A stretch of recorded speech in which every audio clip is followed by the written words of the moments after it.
Hey guys, welcome back to a brand new video on AAA TV, and today I'm going to be previewing my fantasy Premier League team because guess what? There's only one day left till the Premier League starts.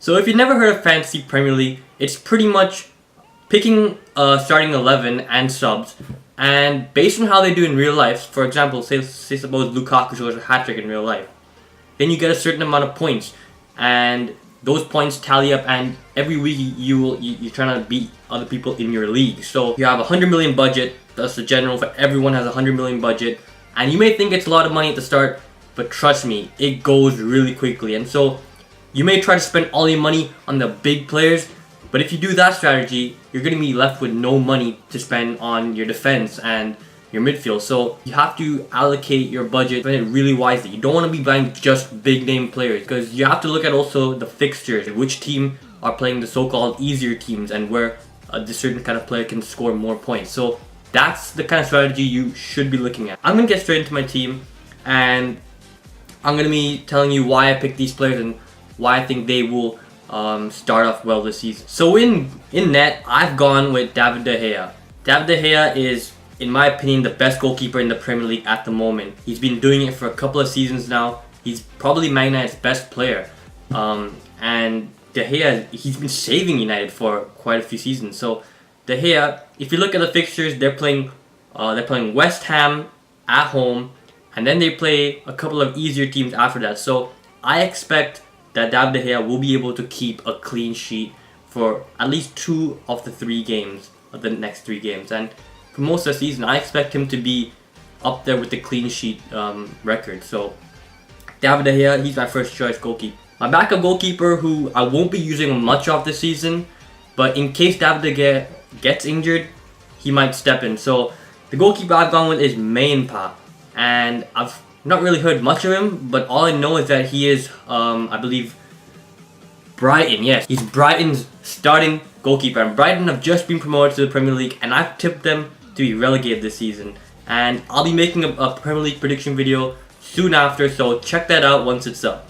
But all I know is he's Brighton's starting goalkeeper, and if De Gea gets injured, I think he should be able to step in and, you know, do a fairly decent job. But obviously, he's playing for a side that's probably going to concede a lot of goals, so I wouldn't rely on him as a number 1 keeper. And, you know, for goalkeepers, usually people go with the strategy of picking a slightly lower, you know, a mid-table keeper where it's pretty consistent and they play every game. But I've tried to allocate my money for the better kind of players up front. So I don't want to spend too much money on the goalkeepers. It's not really important, and you don't get too much points on goalkeepers anyways. So Mainpa, he'll do fine, I guess. My back 3, I'm going with a 3 at the back system. I'm playing 3-4-3, and I've gone with Charlie Daniels. Charlie Daniels of Bournemouth, for me, has been a reliable defender. For the past few seasons I've had him in my Premier League team, he's been a really reliable and cheap defender compared to other alternatives. Charlie Daniels, he's been at Bournemouth for a couple of years now, and every time I have him, he scores goals once in a while, which you need. You need goals in your fantasy Premier League, otherwise you're not going to be getting that many points. And also, Bournemouth did pretty good last season and the year before that, and he's been getting a couple of clean sheets. So for me, that's a good cheap alternative, and he does provide with a lot of points. Next up, I have Cedric. I've never had Cedric in my team, but we all know Cedric. He's won the Euros of Portugal. He's one of Southampton's best players. I think he's got a bright future he's got a bright future. And Cedric, I think last season I believe he got 11 clean sheets for Southampton, almost a mid-table side. I know they finished 8th last year, which is pretty good for a team like Southampton. And he got 3 assists. Not bad for a fullback, but you know, again, I've gone with a cheaper alternative. I'm saving my money for the big players up front and in the midfield. So Cedric, he shall do great. And also, Southampton have an easy first 3 fixtures, so I believe he can be able to score a couple of good points there. Next up, we have one of the players that I think is going to have a phenomenal season, and that is Sead Kolasinac. And I think Kolasinac, I mean, as an Arsenal fan, I've watched him in preseason, and I am so excited to have him in my team. I'm so excited to see Kolasinac for Arsenal. He's an absolute tank on the ball, anyone that comes near him, he just pushes them off like it's no man's business. And Sead Kolasinac, I think he's gonna be up there with. I think he's one of the best fullbacks in the Premier League. He might be this season, and I think he's gonna get clean sheets, definitely assists, and definitely more goals than our current Arsenal fullback. So I think Sead Kolasinac at 6 million. I mean, that's pretty good. Doesn't get much better than that. Most of the good defenders are like 7 million.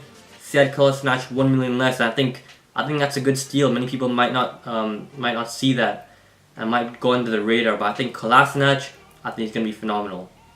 And for my backup 2 center backs, I've gone with Aniel Raniel and Jesus Gomez from Newcastle. And obviously for backup, I don't expect them to play much, but these 2 players are starting defenders at their respective clubs at Swansea and Newcastle.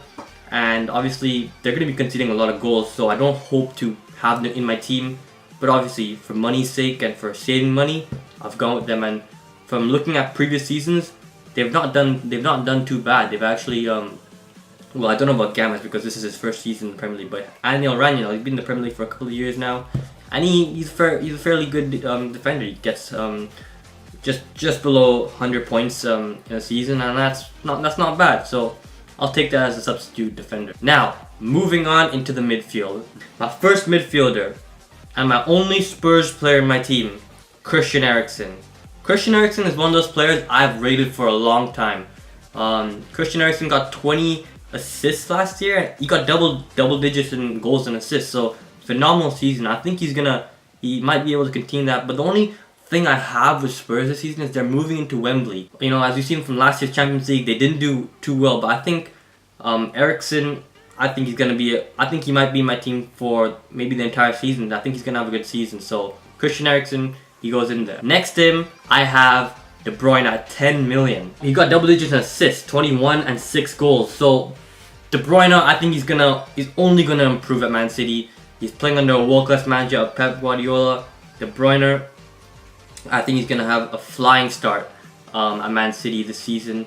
And so I put him in there because I know he can get goals and I know he can get assists. And he usually plays 90 minutes, so I mean that's a lot of points right there. The next midfielder, who is a brand new signing to the Premier League. He's played in the Premier League before, but he's brand new to Liverpool. And it's Mohamed Salah. I mean, you don't even know how much I rate Mohamed Salah. I think he is going under the radar by so many people. People are not rating him like that highly. I think Mohamed Salah is gonna have a fantastic season. I've watched a couple of Liverpool's preseason games this year, and he has looked absolutely stunning. He's looked brilliant on the ball. He's energetic, pacey. He's the perfect type of player for Jurgen Klopp. He's hardworking. He provides a great work rate. If there's anything to go by his season at Roma last year, he was phenomenal. I think he got double digits for both goals and assists, and I think he's only gonna continue that. And he played at Chelsea a few years ago. Yes, he was a bench player there, but I think he's always had the quality to prove that he's good enough for the Premier League, and I think he's gonna be able to do it this season for Liverpool. Maybe push them closer for the title. Maybe Champions League. He might get them far. But I think Mohamed Salah is gonna be a definite. I'm thinking he's definitely gonna be there in my team till the end of the season. I think he's that good. I think he's gonna have a fantastic season. So Mohamed Salah, he goes in there. And to complete my fourth midfielder of my 3-4-3 formation, I've gone with a Watford player, Etienne Capoue. Now Etienne Capoue, I remember last year, his first seven games, he started off fantastic. I believe he was up there with the Golden Boot at the time. I think he had like 5 or 6 goals at that time, and he started off really well. I think he's gonna continue the same pattern this year. I think that he's gonna start off flying. Like he's gonna, for Watford, he's gonna score a couple of goals and get a couple of assists maybe, and then he might taper off. But for the start, I'm gonna keep Etienne Capoue in there because it's good to have Premier League variety in your team, from not just like the big teams, from other teams also. And he's also a pretty cheap player at 5.5 million, so I'm gonna stick him in there. And as my backup midfielder, I have Oriol Romeo from Southampton, ex-Chelsea player, of course. And obviously, I think he's a defensive mid, and he's a starting player for Southampton. So if anything happens, he'll be able to just jump right into the team and provide me with a decent few points. Now, up front, I like to use the 3-4-3 formation because you get to use all your attackers. And so this is why I've gone with a 3-4-3 formation.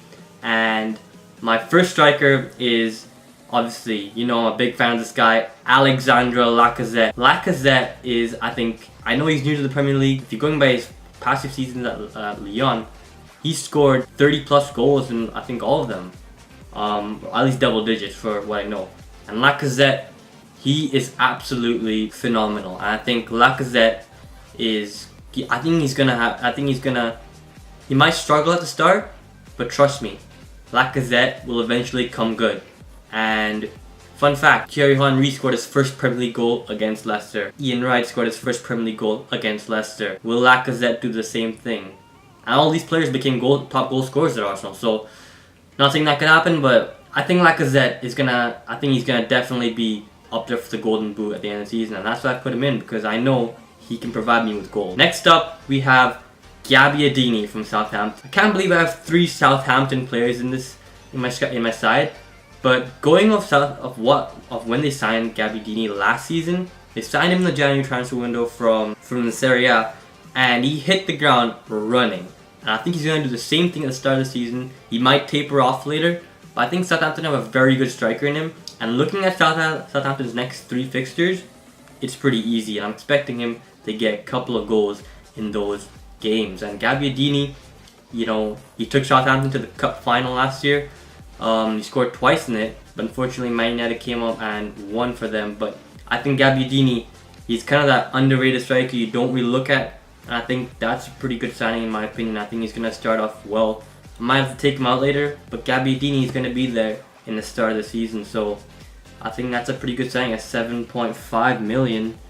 That's not bad. Moving on to my last striker, I've gone with Gabriel Jesus from Man City. I think Gabriel Jesus has a really bright future. Going to be in there for the Golden Boot race, obviously. And with Aguero starting to age on, and Pep Guardiola doesn't really favor him, I think Gabriel Jesus is going to be Man City's main striker for the upcoming season. And if he can stay fit for the entire season, he's going to have a brilliant season. And I have full confidence that he's going to definitely score a lot of goals for Man City this year. And he's going to be there for the Golden Boot. And I think Gabriel Jesus at 10.5 million, pretty expensive. But I think compared to other Premier League strikers that are out there, I think he's going to do pretty good. So yeah, so that's been my team. I think it's a pretty decent team. I think it will get me a couple of points. But let's hope that it can do well. I mean, you know, compared to my previous few years in Fantasy League, I've always started off pretty badly, so I'm hoping this year I can start off on a strong note and get my team some good points at the start, so I get that advantage later on in the season. It doesn't come to bite me back. So yeah, that's my team.